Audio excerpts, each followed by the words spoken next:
नमस्कार मंडळी. अवधूत चिंतन श्री गुरुदेव दत्त श्री स्वामी समर्थ महाराज की जय.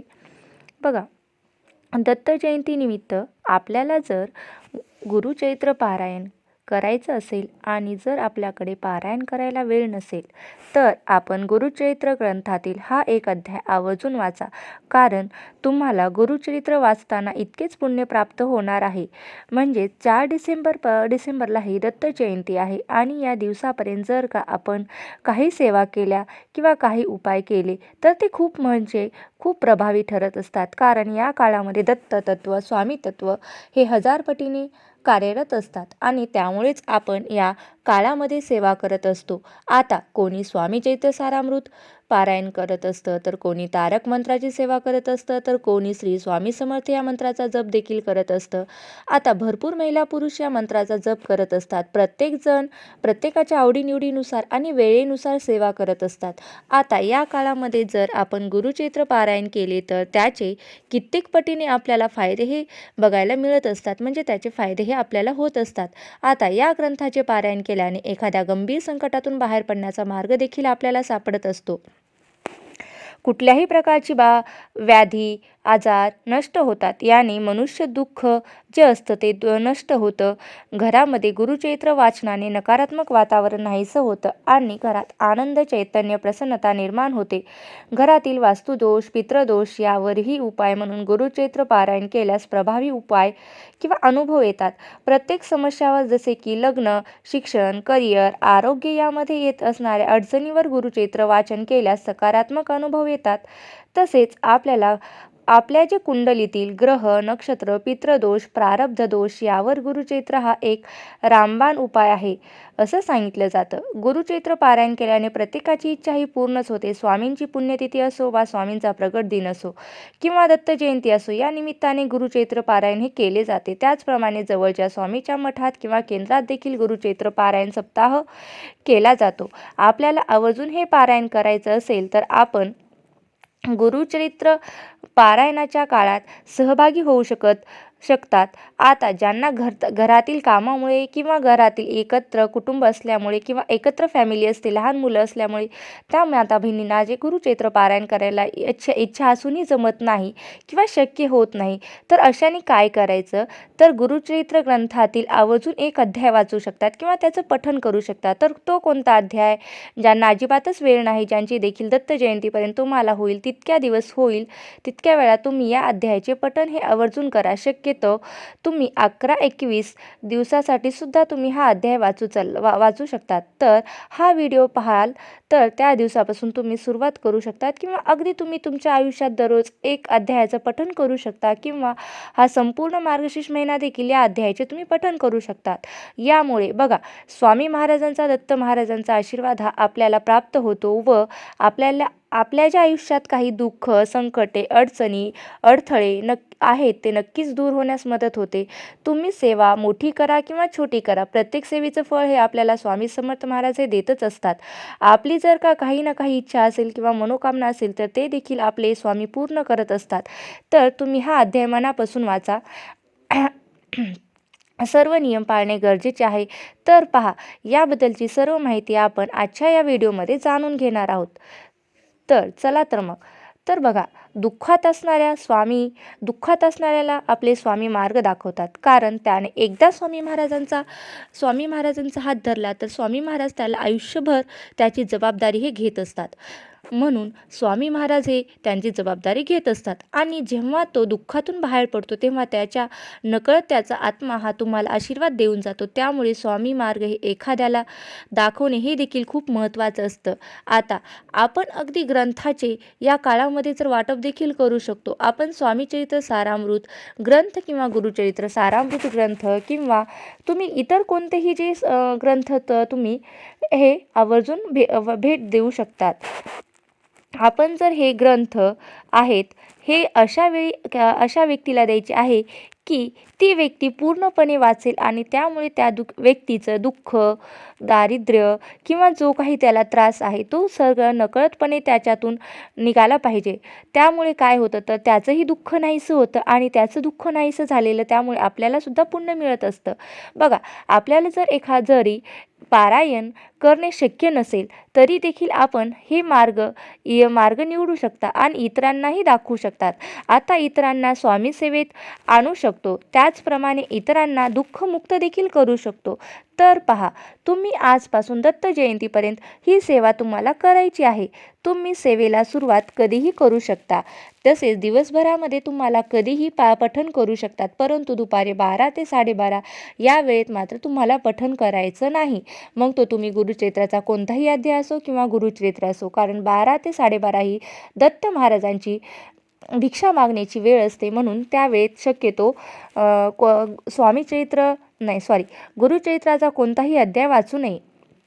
त्यामुळे ही वेळ सोडून आपण कोणत्याही वेळेमध्ये सेवा करू शकता. फक्त सुतक असेल, मासिक पाळी असेल किंवा काही अडचण असेल तर या काळामध्ये आपल्याला ह्या सेवा करता येणार नाहीत. आता बघा, बऱ्याच घरामध्ये असं काही व्यक्ती असतात की मांसाहार करत असतात, ते आपलं काही ऐकत नाहीत. तर मग अशा वेळेस आपण स्वामी सेवा बंद करायची का?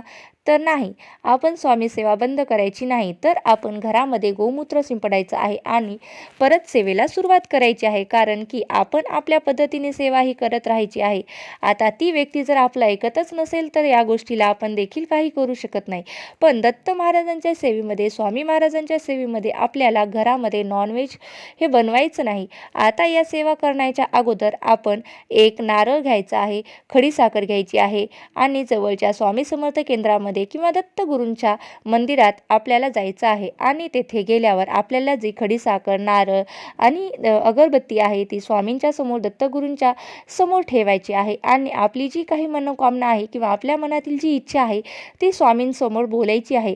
आपली जी इच्छा असेल ती इच्छा तुम्ही स्वामींना सांगा किंवा दत्त महाराजांना सांगा आणि ती त्यांना सांगा की तुम्ही माझ्याकडून ही सेवा पूर्ण होऊ दे, अशी तुम्ही त्यांना प्रार्थना करायची आहे. बघा, आपल्याला ही सेवा तुम्हाला जितक्या दिवसांची करायची आहे तितक्या दिवसाची तुम्ही करू शकता. संकल्प सोडून किंवा संकल्प करून सुद्धा तुम्ही करू शकतात. किंवा पहा, जर आपण स्वामींसाठी सेवा करत असाल तर आपण संकल्प न सोडता देखील सेवा करू शकतो. परंतु इच्छापूर्तीसाठी सेवा करत असाल तर मात्र आपल्याला संकल्प हा सोडायचाच आहे. संकल्प हा घरी पहिल्या दिवशी सेवेला सुरुवात करण्याच्या अगोदर सोडायचा असतो. तुम्हाला तुमच्या अपेक्षापेक्षाही स्वामी महाराज हे जास्तच देण्याचा प्रयत्न करतील. आपण जी काही सेवा करत असतो ती आपल्याला ती आपली सेवा कधीही वाया जात नाही. याचं फळ आपल्याला स्वामी कधी ना कधी हे देतच असतात. त्यासाठी योग्य वेळ येणे सुद्धा ही गरजेचं असतं. आपल्याला रोज एक वेळा एक श्लोकी गुरुचरित्र आपल्याला पठण करायचं आहे. यामुळे देखील आपल्याला काय होतं तर गुरुचरित्र पारायण केल्याची संपूर्ण फळ हे आपल्याला मिळत असतं. तर अत्यंत साधा आणि सोपा असा हा श्लोक आहे. हा श्लोक तुम्ही आपल्याला दररोज 1 वेळा, 21 वेळा, 11 वेळा, म्हणजे तुमच्या यथाशक्तीने तुम्हाला जेवढे वेळेस पठण करायचं आहे तेवढ्या वेळेस तुम्ही एकच श्लोकी गुरुचरित्र हे करू शकता. बघा, दत्ताचा अवतार झाला हा कलियुगी श्रीपाद पिठापुरी, त्यामागे दुसरा नरसिंह सरस्वती कारंजा ग्रामांतरी. आता तीर्थहिंड पातला भिल्लवर्तीयेचे संगमा, तेथुनी मठ गाणगापुरी वसे, वारी दिनांचे हे श्रमा. अशा प्रकारे आता जो मी वरील श्लोक सांगितला आहे तो श्लोक आपण मोठ्याने श्रद्धेने म्हणायचा आहे. हा श्लोक म्हणत असताना पहिल्यांदा आपल्याला काय करायचं आहे तर देवघरामध्ये एक दिवा लावून घ्यायचा आहे. अगोदर दिवा प्रज्वलित करायचा आहे आणि परत लावायची गरज नाही. धूप, दीप, अगरबत्ती लावायची आहे. नंतर तुम्हाला सेवेला सुरुवात करायची आहे. अगदी तुम्हाला हा श्लोक म्हणणे शक्य होत नसेल तर तुम्ही मोबाईलवरती देखील लावून ठेवला तरी चालेल. तो तुम्हाला अगदी मनापासून श्रवण करायचा आहे. बघा, हा श्लोक आपण रोज 108 वेळा देखील म्हणू शकतो किंवा 121, 11, म्हणजे जसे तुम्हाला जमेल त्यानुसार तुम्ही हा श्लोक म्हणू शकता. हा श्लोक म्हटल्यामुळे ज्यांच्याकडे अजिबात वेळ नाही त्यांनी रोज एक वेळा म्हटलं तरी चालणार आहे. आता बघा यामुळे काय होतं, तर आपल्याला गुरुचरित्र पारायण केल्याचं हे संपूर्ण फळ मिळत असतं. फक्त मनापासून आणि श्रद्धेने ही जर सेवा आपल्याला करायची आहे, तुम्हाला स्वामी महाराज कधीच काही कमी पडू देणार नाहीत. त्याचप्रमाणे तुम्हाला गुरुचरित्र या ग्रंथातील 9वा अध्याय हा पठण करायचा आहे. म्हणजे मी तुम्हाला आधी सांगितल्याप्रमाणे जर तुम्हाला पूर्ण गुरुचरित्र पारायण करणं होत नसेल तर तुम्ही गुरुचरित्रातील 9वा अध्यायाचं पठण करायचं आहे. बघा गुरुचरित्र ग्रंथातील आपल्याला 9व्या अध्यायाचं पठण करायचं आहे. मग तुम्ही ही सेवा सकाळी करा किंवा दुपारी करा किंवा सायंकाळच्या वेळेस करा. फक्त ही सेवा तुम्हाला 12 ते 12:30 या वेळेत मात्र तुम्हाला ही सेवा करायची नाही. पुण्यफळ बघा, या सेवेच्या पठणामुळे आपल्याला कित्येक पटीने पुण्यफळ हे मिळत असतं. आपली जी इच्छा आहे, मनोकामना आहे ती देखील पूर्ण होत असते. देवघरामध्ये एक दिवा प्रज्वलित करा. एक तांब्या भरून पाणी देखील तुम्ही जवळ ठेवायचं आहे आणि त्यानंतर गुरुचरित्रामधील 9वा अध्याय हा तुम्हाला पठण करायचा आहे. पठण करून झाल्यावरती स्वामी महाराजांना आणि दत्त महाराजांना तुम्ही प्रसाद अर्पण करा किंवा नैवेद्य अर्पण करा. तुमच्या घरामध्ये जे काही बनवलं असेल, भाजी भाकरी असेल ते तुम्ही ते देखील दाखवू शकतात. बघा जे काही तांब्यामध्ये तुम्ही पाणी आपल्याजवळ ठेवलं होतं ते आपल्या अध्याय पठण करून झाल्यानंतर आपण आपल्या घरातील सर्व व्यक्तींना प्यायला द्यायचं आहे. थोडंसं पाणी आपण घरामध्ये देखील शिंपडायचं आहे.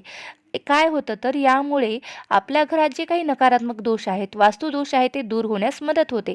तसेच हा अध्याय आपल्याला मोठ्याने वाचायचा आहे की ज्यामुळे आपल्या घरातील जी काही नकारात्मक शक्ती आहे ती दूर होण्यास मदत होते. घरातील जो काही वास्तुदोष आहे तो सुद्धा दूर होण्यास मदत होते. तसेच हा अध्याय पठण करणं शक्य नसेल तर तुम्ही मोबाईलवरती सुद्धा लावून द्या, कारण श्रवण केला तरीही चालणार आहे. पण मनापासून आणि श्रद्धेने तुम्ही ही सेवा कंटिन्यू 7 दिवस 11 दिवस 5 दिवस असं तुम्ही मार्गशीर्ष महिन्यामध्ये करू शकता किंवा 28 नोव्हेंबरपासून ते 4 डिसेंबर म्हणजे दत्त महाराजांच्या जयंतीपर्यंत सुद्धा तुम्ही करू शकतात. आता स्वामी महाराजांचा किंवा दत्त महाराजांचा हा आशीर्वाद आपल्याला नक्कीच मिळत असतो. बघा गुरुचरित्रातील हा अध्याय आहे, मग याला सगळे नियम अटी पाळावे लागतात का? जसं की गुरुचरित्र आपण करत असू ना, तर त्यासाठी आपल्याला नियम व अटी हे पाळावेच लागतात, ते पण तंतोतंत. बघा ब्रह्मचर्याचं नाही पालन केलं तरी चालतं. म्हणजे जर आपण गुरुचरित्रातील 9वा अध्याय जर वाचणार असू तर त्याला ब्रह्मचर्याचं पालन करायची गरज नाही. फक्त संकल्पयुक्त जर सेवा तुम्ही करत असाल तर मात्र तुम्हाला मांसाहार हा कडकडीत वर्ज्य करायचा आहे. परान्न सुद्धा वर्ज्य करायचा आहे. शक्य झालं तर परान्न घ्यायचंच नाही, कारण परअन्नामुळे जेवढे दोष आपल्याला लागतात ना तेवढे दोष कशामुळेही लागत नाहीत. त्यामुळे शक्यतो आपण गुरुचरित्र काळात किंवा जेव्हा गुरुचरित्र हे संकल्पयुक्त करत असतो त्या सेवेमध्ये आपल्याला मांसाहार किंवा परान्न हे वर्ज्य करायचंच असतं. तसेच अशा वेळी आता आपला जर मासिक धर्म आला असेल किंवा सुतक आली असेल तर तेवढे दिवस आपण स्किप करून आपण हे पुढे चालू करू शकतात. शक्यतो एक वेळ ही शक्यतो आपण जे अध्याय पठण ठेवणार आहोत त्याच्यासाठी आपल्याला काय करायचं आहे तर एकच वेळ ठेवायची आहे अध्याय रोज पठण करण्यासाठी. कोणी लेडीज जेंट्स, मुलगा मुलगी, विधवा अगदी कोणीही सेवा करू शकतं.